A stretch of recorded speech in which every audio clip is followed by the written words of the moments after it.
మీ సమకాలిక రచయిత్రుల్లో మీరు ఎవరిని ఎక్కువ ఇష్టపడ్డారు, ఎవరిని ఎక్కువ చదివేవారు? నేనా మామూలుగా అందరినీ చదివేదాన్ని.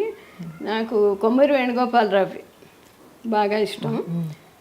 తర్వాత శరత్ బాబు, తర్వాత మన ముప్పాళ్ళ రంగనాయకమ్మ గారు, మాలతి చందూరు, వీళ్ళందరివి కూడా నాకు చాలా ఇష్టం.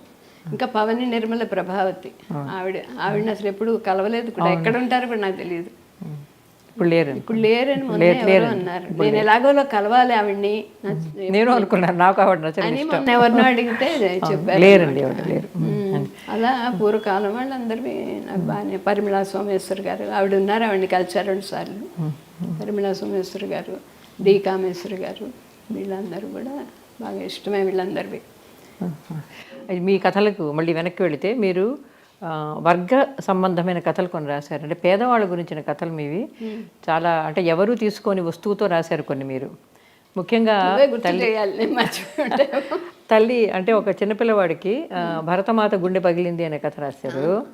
అందులో ఒక చిన్నపిల్లవాడికి తల్లి చనిపోతే గనక ఆ ఇంటి వాళ్ళు వరుసగా 3 రోజులు అన్ని తినుబండారాలు అంతా పంపిస్తారు. అది వీడు తన తల్లికి అనారోగ్యం వస్తే ఈమె చనిపోతే బాగుండు, 3 రోజులు తిండి దక్కుతుంది అనుకుంటాడు. చాలా హృదయ విదారకమైన కథ. కానీ అమ్మ చనిపోవడం లేదు, కోలుకుంటోందంటే నిరాశపడతాడు కథ చివరికి. అది నిజానికి మంచి మంచి కథ. అంటే అట్లా రాయడం సులభం కాదు, అలా రాయడం అసలు. చిన్నపిల్లల మనస్తత్వం, వాళ్ళు ఆశపడ్డ దాని మీద బొమ్మలో తిండో ఏవో దానికోసం ఏదైనా ఇలా జరిగితే ఓహో ఇస్తారు అనే అభిప్రాయం ఏర్పడిపోయింది వాడికి. అందుకని భరతమాత గుండె పగిలింది అంటే పేదవాళ్ళ ఎలా ఉన్నారు, ముఖ్యంగా ఆకలి అనే సమస్యని. ఇప్పుడు ఆకలి సమస్య అది అన్నిటికంటే ఎక్కువగా అనిపిస్తుంది కదా పసివాడికి. దానికి అమ్మ చనిపోతుంది అన్నది కూడా, చనిపోతే పర్వాలేదు తిండి దొరుకుతుంది అన్నట్టు. నాయుడు గారు వాళ్ళు పంపిస్తారు, బాగా భోజనాలు పంపిస్తారు. అవును, అది అది ఆ కథ ఒకటి, అదొకటి బాగుంది. ఇంకొకటి మీరు నాకు కొడవటిగంటి కుటుంబరావు గారు గుర్తొచ్చారు. అంటే ఆయన ఒక మాట అన్నారు, అది రిక్షావాడు, అదే చిరిగిపోయిన కథ, మంచి కథ అది. అంటే అందుకంటే రిక్షావాడు సినిమాల్లో మాత్రమే రిక్షావాళ్ళని హీరోయిన్లు ప్రేమించడాలు, సంపన్నురాలు ప్రేమించడము, పెళ్లి చేసుకోవడం, సుఖంగా ఉండడం వాస్తవ జీవితంలో జరగవని. దాని మీద నిజంగా రిక్షావాడు ఒక అమ్మాయిని పెట్టి రాశారు.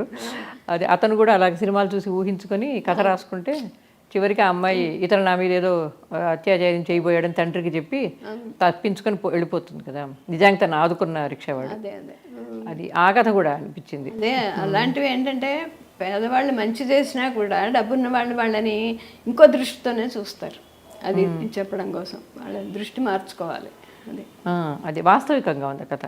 అంటే సినిమాల్లో మాత్రమే ఉంటుంది, వర్గాలు వేరైనా అద్భుతంగా ప్రేమించుకొని కలకాలం సుఖంగా ఉంటారన్నది వాస్తవ జీవితంలో జరగదని కుటుంబరావు గారు అంటారు. అది గుర్తొచ్చింది ఆ కథ చదువుతుంటే. అంటే ఎక్కువ పేరు రాలేదు ఈ కథలకు మీరు రాసిన వాటికి, నాకు అనిపించింది. అంటే ఎక్కువ మంది ప్రస్తావించలేదు ఈ కథలు. నేను అదే ఏంటో ఆ రోజుల్లో రాసుకోవడం. వాళ్ళు ఆంధ్రప్రభ, ఆంధ్రపత్రిక, యువ మాసపత్రిక, జ్యోతి మాసపత్రిక, చుక్కాని, ఇలాంటివన్నీ చాలా వచ్చాయి. వాటిల్లో నా కథలన్నీ బాగా వచ్చేవి.